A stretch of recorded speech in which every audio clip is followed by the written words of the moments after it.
당신의 평생 눈 건강 SNU 안과.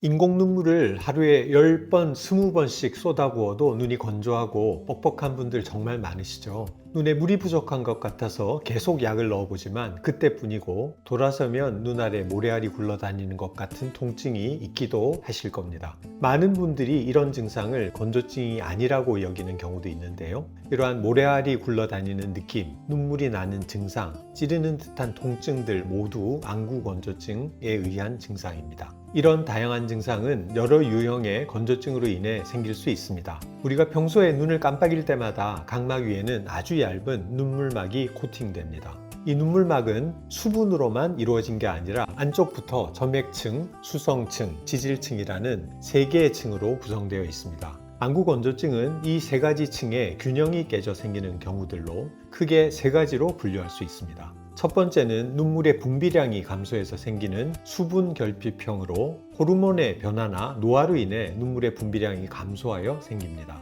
두 번째는 눈물의 지질층의 균형이 깨지면서 눈물이 평소보다 빠르게 증발하여 생기게 됩니다. 마지막은 이 2가지 증상이 함께 나타나는 분들인데요. 병원을 찾아오시는 환자분들을 정밀 검사해 보면 눈물이 진짜로 부족한 수분 결핍형 환자는 전체 30% 남짓에 불과합니다. 나머지 60-70% 분들은 수분이 날아가지 않도록 뚜껑을 덮어주는 가장 바깥쪽에 지질층, 내이봄샘이 막혀버린 눈물 증발 과다형 분들이 많습니다.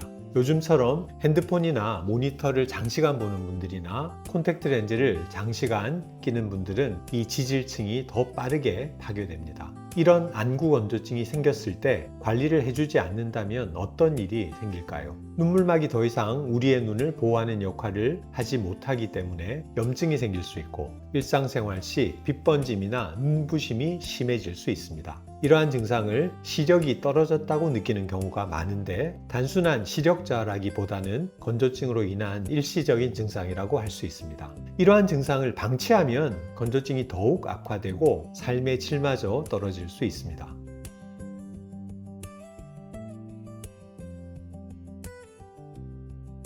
그렇다면 이렇게 수성층과 기름층이 무너지는 복잡한 눈물막 질환을 도대체 어떻게 치료해야 할까요? 이런 상황에서 안구 건조증을 관리할 수 있는 방법 중 제일 간단한 방법은 인공 눈물을 점안하는 것입니다. 가장 기본적인 관리 방법이긴 하지만 하루에 1번, 2번으로 완화가 되는 것을 기대하기보다는 최소 하루에 5회, 6회 이상 혹은 그보다 필요한 경우 더 자주 점안하는 것을 권해드립니다. 다만 하루에 수시로 넣는 인공 눈물은 방부제가 들어간 다회용 인공 눈물이 아닌 방부제가 없는 일회용 인공 눈물을 추천합니다. 다회용 인공 눈물, 특히 충혈을 감소시켜 준다거나 시원한 느낌이 들게 해주는 안약은 화학 보존제 성분이 들어있어 오히려 이후에는 눈을 더욱 건조하게 만들 수도 있습니다. 기본적인 단계인 인공 눈물을 꾸준히 점안하시는 것으로도 나아지는 분들이 있지만, 인공 눈물만으로 해결되지 않을 때는 안 연고를 처방해 드리거나 집에서 온찜질을 추가 관리하는 것을 권해 드리기도 하는데요. 좀 더 적극적인 치료가 필요한 경우 마이봄샘과 눈꺼풀 주변을 직접 치료하는 방법을 고민해 볼 수도 있습니다.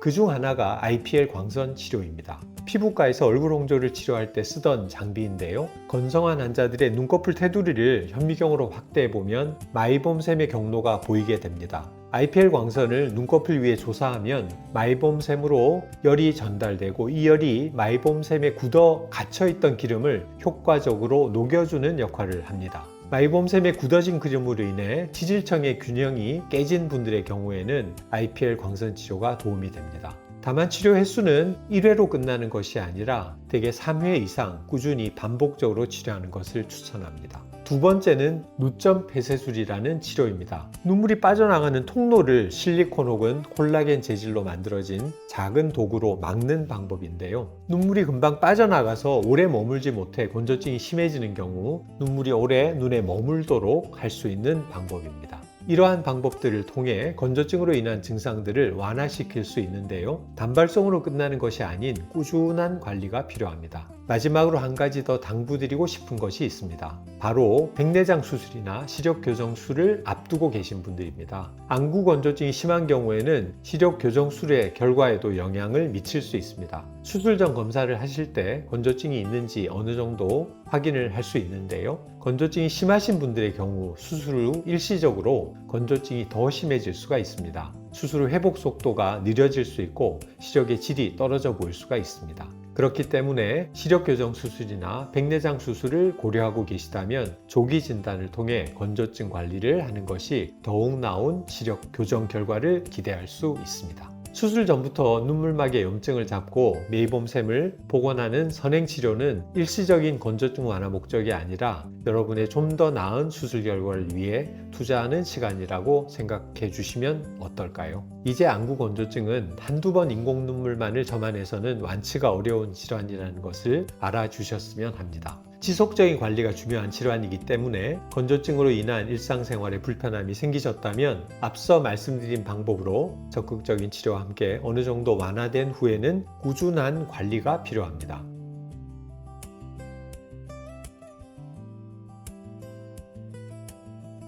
매일 쉴 새 없이 세상을 보여주느라 고생하는 여러분의 소중한 눈에 조금 더 따뜻한 관심을 가져주시고 하루빨리 뻑뻑한 고통에서 벗어나 편안하고 맑은 눈을 되찾으시기를 진심으로 응원하겠습니다. 왜 빛번짐이 생길까? 스마트폰 글씨가 잘 안 보여 무심코 팔을 멀리 뻗거나 안경을 이마 위로 올리는 분들 꽤 많으시죠? 이건 단순한 시력 저하가 아니라 눈 내부에서 초점을 조절하는 수정체의 힘이 물리적인 한계에 부딪혔다는 신호입니다. 이건 나이가 들면서 자연스럽게 생기는 변화로 우리의 눈이 노화하고 있다는 증거입니다. 노안과 함께 수정체의 힘이 떨어지고 혼탁이 오는 시기가 되면 백내장 수술이 필요하게 됩니다. 이때 어떤 렌즈를 선택하느냐에 따라 수술 이후의 생활이 완전히 달라질 수 있습니다. 백내장 수술 중 노안 교정을 함께하는 방법으로 가장 많이 선택하고 있는 다초점 인공수정체 삽입술은 빛의 파동 성질을 이용해서 들어오는 빛을 여러 초점으로 나누는 방식을 씁니다. 렌즈 표면에 있는 미세한 회절링 구조가 빛을 먼 곳과 가까운 곳으로 적절히 배분을 해줘서 돋보기 없이도 생활할 수 있게 돕는 거죠. 많은 분들이 노안과 백내장을 함께 교정하는 방법을 선택하고 안경 없이 생활할 수 있는 것에 만족감을 느끼십니다.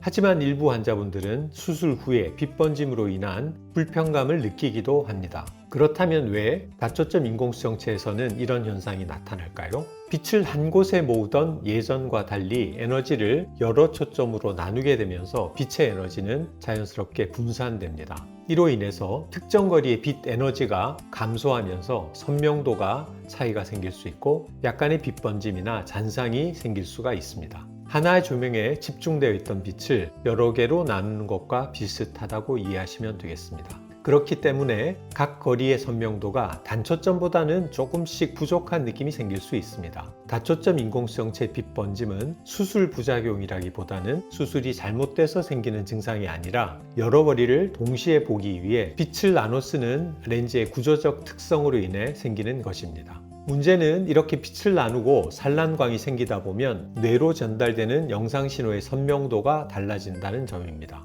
흰 종이의 검은 글씨처럼 대비가 확실할 때는 잘 보이지만 조명이 어둡거나 날씨가 흐려서 대비가 낮아지면 사물의 경계가 예전보다 덜 선명하게 느껴질 수 있습니다. 이건 부작용이라기보다는 안경 없는 자유를 얻는 대신에 나타나는 렌즈 고유의 시각적 특성이라고 이해하시면 되겠습니다. 그리고 이 빛번짐은 다초점 렌즈로 수술한 모든 분들에게 똑같이 느껴지는 것이 아니라 현재 눈 상태나 생활 환경, 민감도에 따라 체감하는 정도가 조금 달라질 수 있습니다. 실제로 수술하신 분들은 불편감을 크게 못 느끼겠다고 하는 반면 초기에 적응이 필요하다, 시간이 지나니까 괜찮아졌다 라고 말씀하시는 분들도 있습니다. 또한 많은 분들이 이러한 특성을 충분히 이해하고 선택하고 있으며 일정 기간이 지나고 나면 일상생활에서 큰 불편 없이 만족스럽게 지내고 있습니다. 다만 이런 빛번짐은 모든 상황에서 동일하게 느껴지는 것이 아니라 특정 환경에서 더욱 두드러지게 느껴질 수 있습니다. 대표적인 예가 바로 야간 운전과 같은 어두운 환경일 때입니다. 특히 야간 운전 때 빛번짐을 줄이는 기술도 결국 빛을 부드럽게 처리하는 대신 어두운 곳에서 필요한 빛의 양을 조절하는 방식이라 다초점 렌즈를 선택할 때는 내 야간 활동 패턴과 잘 맞는지 확인하는 과정이 필요합니다.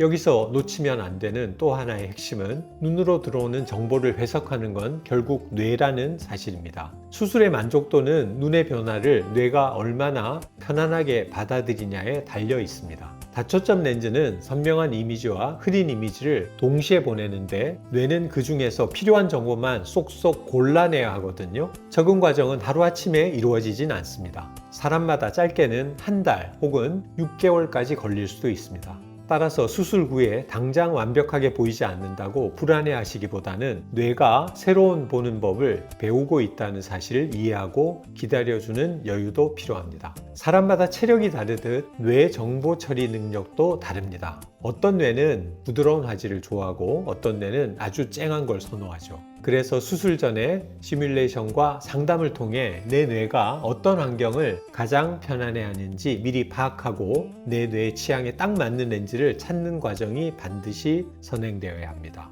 우리 동공은 빛에 따라 계속 변합니다. 특히 밤이 되어 동공이 커지면 초점이 망막 앞쪽으로 이동하면서 일시적으로 근시가 되는 야간 근시 현상이 심해질 수 있습니다. 이처럼 동공의 변화는 시력의 질에 중요한 영향을 줍니다. 멈춰있는 동공 크기가 아니라 실제 생활 속에서 빛에 따라 내 동공이 어떻게 변하는지 그 동적 변화를 정밀하게 측정하고 분석해서 수술을 설계하는 것도 중요합니다. 결국 이런 특성들은 피해야 할 문제가 아니라 내 생활 패턴과 내 눈에 얼마나 잘 맞는 렌즈를 잘 선택하느냐로 이해하는 것이 중요하겠습니다.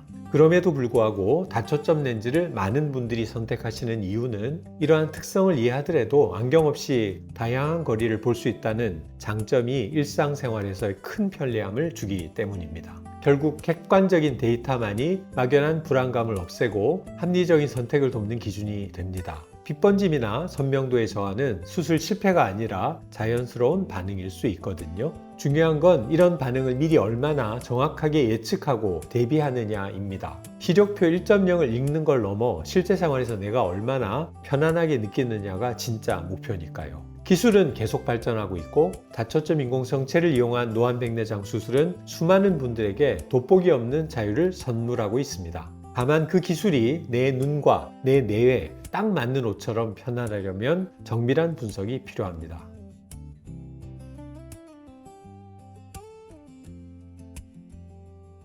의학적 선택은 데이터에 기반할 때 가장 빛을 발합니다. 철저한 검증 시스템을 갖춘 병원을 선택하는 것이야말로 성공적인 노안 극복의 시작입니다.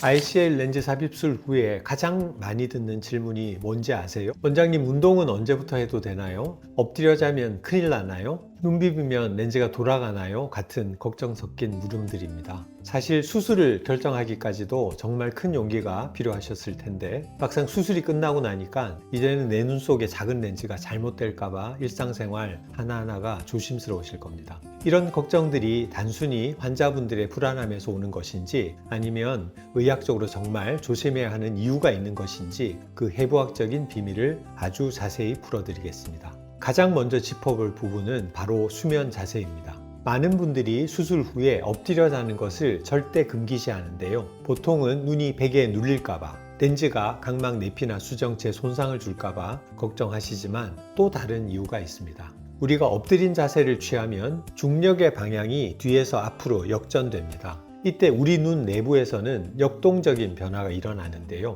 유리체라고 하는 눈 안에 젤리 같은 공간이 수정체를 전방으로 밀어내게 됩니다. 그러면 홍채와 수정체 사이의 공간인 후방에 위치한 ICL 렌즈가 앞쪽으로 밀리면서 전방각이라는 방수 배출로를 좁게 만들 수 있습니다. 이때 눈 내부의 깊이를 나타내는 전방 깊이가 약 0.5mm 정도 미소하게 감소할 수가 있는데요. 렌즈가 이미 일정 공간을 점유하고 있는 눈에서는 이 미세한 수치가 방수가 빠져나가는 길에 일정 부분의 유출 저항을 만들 수 있습니다. 그래서 수술 후 초기에는 정자세로 수면을 취해서 눈 내부의 평형을 유지해 주는 것이 좋습니다. 두 번째는 세안과 샤워 그리고 감염에 대한 이야기입니다. ICL 수술을 할 때는 각막에 약 2.5mm 정도의 아주 작은 절개창을 만듭니다. 이 절개창은 실로 꿰매지 않고 스스로 닫히는 자가 폐쇄 구조를 가지고 있는데요. 내부의 안압이 절개창의 안쪽 층을 밖으로 밀어서 마치 체크밸브처럼 틈을 꽉 막아주는 원리입니다.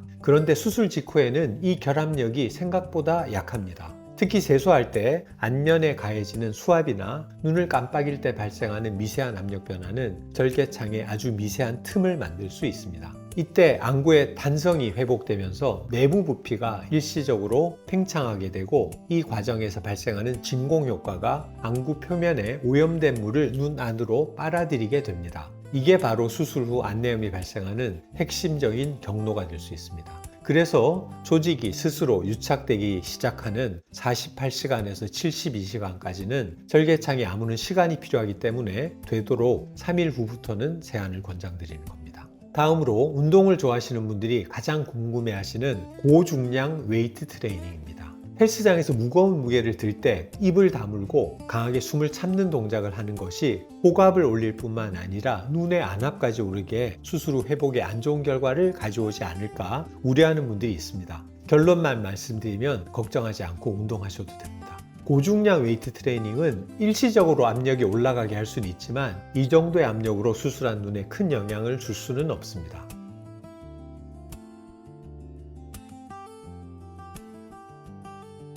이제 가장 조심해야 할 행동 중 하나인 눈 비빔에 대해서 말씀드리겠습니다. 난시교정 토릭 ICL을 하신 분들은 특히 더 집중하셔야 합니다.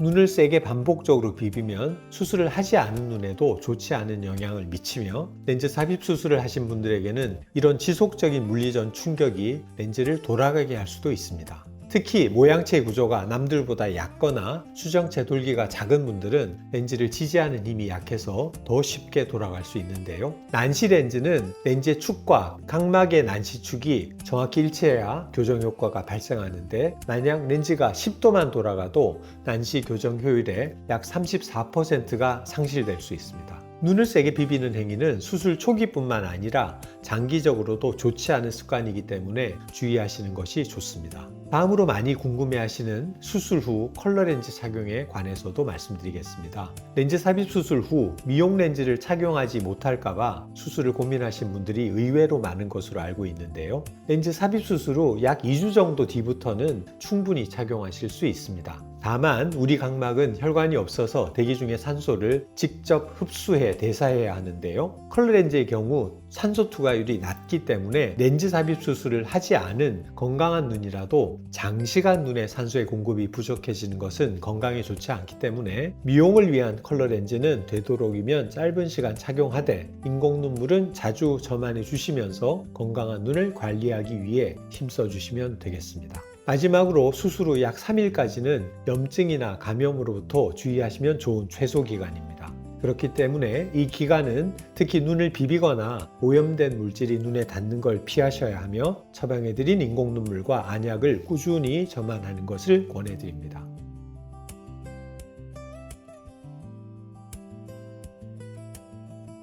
성공적인 수술의 완성은 의사의 정교한 손길과 환자의 올바른 이해가 만날 때 이루어집니다. 오늘 말씀드린 렌즈 삽입 수술 후 주의사항들을 잘 기억하신다면 막연한 두려움 대신 확신을 가지고 건강한 회복 기간을 보내실 수 있을 겁니다. 여러분의 눈이 새로운 빛에 편안하게 적응해서 맑고 선명한 세상을 마음껏 누리시기를 진심으로 응원하겠습니다. 지금까지 SN유한과 대표원장 정의상이었습니다. 감사합니다.